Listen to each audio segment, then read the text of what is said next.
Praise the lord.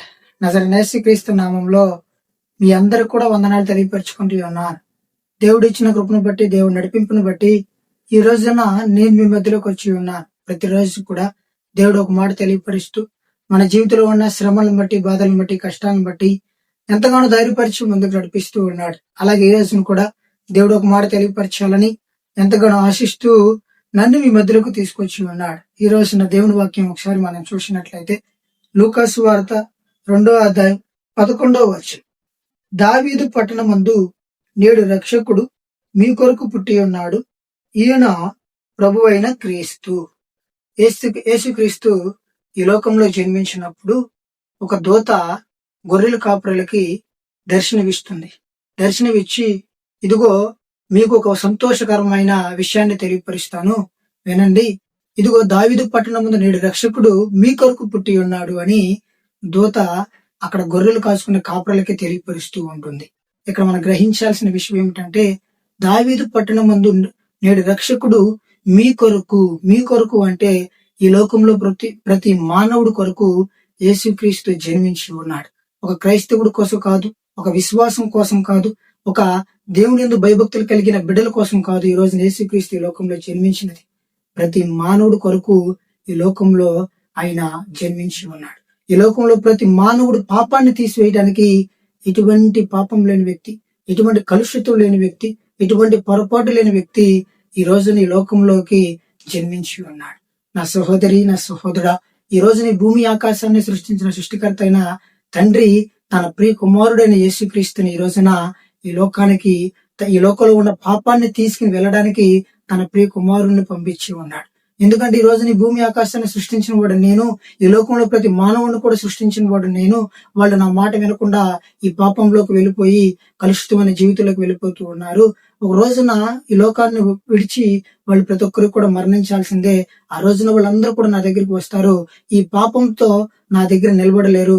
కాబట్టి ఈ పాపాన్ని తుడిచివేయడానికి ఒక పరిశుద్ధమైన రక్తం కావాలి, ఎటువంటి పొరపాటు లేని ఒక రక్తం కావాలని ఈ తన ప్రియ కుమారుడైన యేసుక్రీస్తుని ఈ లోకానికి తీసుకొచ్చి నీలాంటి వాడి కోసం, నాలాంటి వాడి కోసం మరి తన ప్రియ కుమారుడైన యేసుక్రీస్తు తన ప్రాణాన్ని అర్పించి ఉన్నాడు.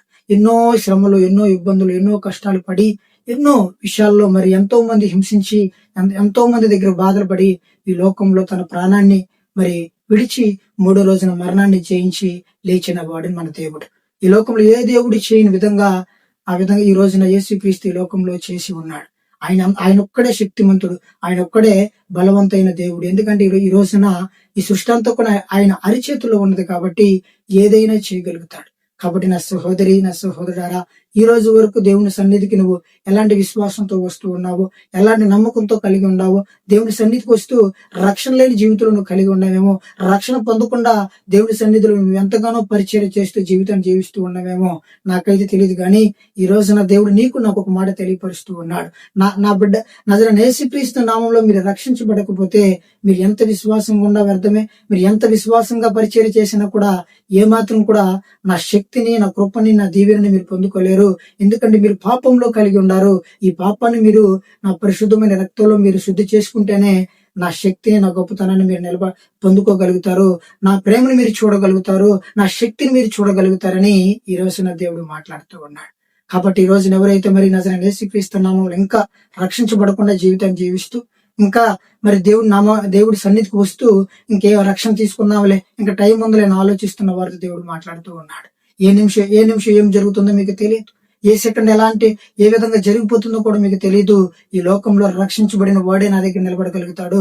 రక్షించబడకపోతే చాలా కఠినమైన పరిస్థితులు ఉంటాయని ఈ రోజున దేవుడు మాట్లాడుతూ ఉన్నాడు.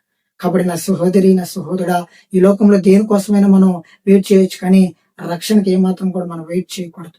ఎందుకంటే ఏ సమయం ఏమవుతుందో కూడా మనకు తెలియదు. కాబట్టి ఈ రోజున దేవుడు మనకి ఇచ్చిన అవకాశం, ఈ రోజు దేవుడు మన కొరకు ఎదురు చూస్తున్న సమయం. కాబట్టి ఈ రోజున ఈ సెకండ్ దేవుని సన్నిధిలోకి వచ్చి నేను రక్షించబడాలని, నేను శక్తిని మనం పొందుకోవాలని ఈ రోజున దేవుడు నాకు తెలియపరుస్తూ ఉన్నాడు. ఆమేన్.